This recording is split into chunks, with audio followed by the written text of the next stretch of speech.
একটা স্টাডিতে দেখা গেছে 2030-এর মধ্যে বাংলাদেশে প্রতিটি পরিবারে একটা ক্যান্সারের রোগী থাকবে। আমরা একটা জিনিস পেশেন্টকে অবশ্যই জিজ্ঞেস করি যে আপনার পরিবারে কখনো ক্যান্সার ছিল কিনা, কারণ পরিবারের একটা জেনেটিক ফ্যাক্টর থেকে। আমার একটা ফিমেল পেশেন্ট লাং ক্যান্সারের রোগী, আমি ওনার কাছে হিস্ট্রি নিলাম যে আপনি কখনো স্মোকিং করেছেন কিনা।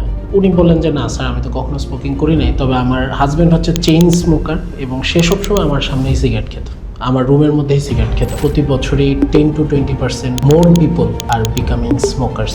আগে যে জিনিসটা আমরা কখনো দেখি নাই বা কল্পনা করি নাই যে একজন মেয়ে গলির সামনে একটা টঙের দোকানে বসে চায়ের সাথে সিগারেট খাবে। চেইন স্মোকার কাকে বলা হয়? চেইন স্মোকার হচ্ছে যে একটা সিগারেট শেষ করার আগে ওই সিগারেটের আগুন দিয়ে আরেকটা সিগারেট ধরায়, তাকে আমরা বলি হচ্ছে চেইন স্মোকার। আমি এমনও শুনেছি যে ছেলে বড় সিগারেট না খেলে ছেলেই হবে না।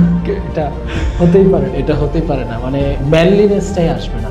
একটা এরিয়া যেখানে বাচ্চারা খেলছে পাশে, সেই পার্কে একটা কোনায় বসে আরেকজন সিগারেট খাচ্ছে, তখন কিন্তু এই বাচ্চাটার মধ্যেও এই সিগারেটের যে খারাপ দিকটা আছে এটা এক্সপোজার হচ্ছে।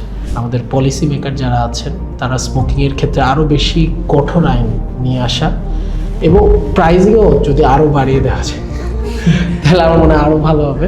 প্রোটিনের প্রতি আমাদের একটা সবসময় আমি দেখেছি আমাদের খাদ্য তালিকায় প্রোটিনের পরিমাণটা সবচেয়ে কম। ভাত থাকে পুরা থালা ভর্তি, মাংস থাকে এক পিস, কিন্তু আসলে এই জিনিসটা এরকম হওয়া উচিত না। ডিম খাওয়া নিয়ে আমি দেখেছি অনেক নেগেটিভ থট, একদিনে একটার বেশি ডিম খাওয়া যাবে না, কিন্তু এরকম এই জিনিসটা যে কোথা থেকে আসলো আমি সত্যিই জানি না। একজন মানুষ যদি দীর্ঘদিন কবুতর পালে, দেখা যায় অনেকে শখ করে পালছে, অনেকে জবের কারণে পালছে বা ওর বিজনেসের কারণে পালছে, তাদের কিন্তু অসুখ হওয়ার সম্ভাবনা থাকে।